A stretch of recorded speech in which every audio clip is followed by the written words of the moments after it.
Discover excellence in education. Unique High School, Old Malakpet modern education with strong Islamic values. Nursery to 10th, separate classes for boys and girls. Admissions open. Visit us today. हमारे देश में खासकर मुस्लिम कौम को जो सहूलतें मिलना चाहिए वो सहूलतें तो जो है देश के अंदर भी नहीं मिल रही। अब देश के बाहर जाने के बाद भी जो सेंट्रल हुकूमत का फरीज़ा बनता है कि कुछ जो है सहूलतें फराम कराएं, वो भी नहीं पहुंच रहे हैं। आखिर इतनी बेरुखी क्यों हो रही है मुस्लिम कौम से? क्योंकि इस वक्त जो है तेलंगाना से कहीं ऐसे हाजी रवाना हो चुके हैं हज के लिए। इस वक्त जो है वो मक्के शरीफ में हैं, लेकिन वहाँ पर उनको कोई भी चीज़ की सहूलत नहीं मिल रही है, क्योंकि वो तेलंगाना हज कमेटी से कंप्लेन कर रहे हैं।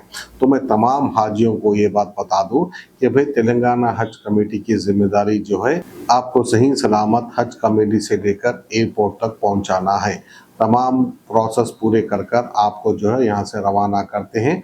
उसके बाद जो है तेलंगाना हज कमेटी की जिम्मेदारी ख़त्म हो जाती है। लेकिन सेंट्रल गवर्नमेंट की ये जिम्मेदारी बन जाती है कि उनके देश यानी इंडिया से कितने हाजी रवाना हुए और इन हाजियों को किस तरह से सहूलियत पहुँचाया जाए, ये सेंट्रल हुकूमत का अव्वल फरीज़ा बनता है, जिससे सेंट्रल हुकूमत जो कि इस वक्त बीजेपी की हुकूमत है वो खासकर मुंह फेर रही है, क्योंकि हमेशा हाजियों को तकलीफ उठानी पड़ रही है।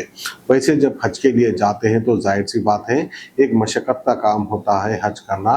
जितनी तकलीफ में आप करेंगे उतना ही सवाब आपको भी मिलेगा, लेकिन आपकी दुआ भी उतनी ही जल्दी कबूल होगी। अब हमारे देश की हुकूमत आपसे मुंह फेर रही है, तो आप देश की हुकूमत के खिलाफ किस तरह की दुआ या बदुआ कर सकते हैं, वो कर कर वापिस इंडिया को आइए, क्योंकि आपके आने के बाद ऐसे फिरका परस्त हुकूमत ना रहे हमारे देश में। ये अदबन गुजारिश है तमाम हाजियों से, क्योंकि ख़ासकर एक साहब जो कि इस वक्त जो है हरम शरीफ के पास है, उनकी बिल्डिंग नंबर 1703 है। उस बिल्डिंग के अंदर ना ही पीने का पानी आ रहा है, ना ही बरतने का पानी आ रहा है, यानी वॉशरूम को जाने के लिए भी पानी की सहूलियत नहीं है। उसको लेकर इन्होंने तकलीफ का इज़हार किया, हमें फ़ोन किया। तो आप सभी हाजियों से गुजारिश है कि आपकी यानी हमारी देश की हुकूमत जो नज़रअंदाज कर रही है हाजियों को, उनके ऊपर किस तरह की दुआ या बदवा देना चाहते हैं हम दे सकते हैं।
Discover excellence in education. Welcome to Unique High School, Old Malakpet, where modern education meets a strong Islamic environment. From nursery to 10th, we nurture boys and girls in separate classes. We blend academic excellence with Quran Qaida, Diniyat, practical namaz, la sports, cultural and literary activities. Our house system builds leadership and healthy competition in every child. Admissions open for 2026 to 27. Shape your child's future with values and excellence. Visit us today.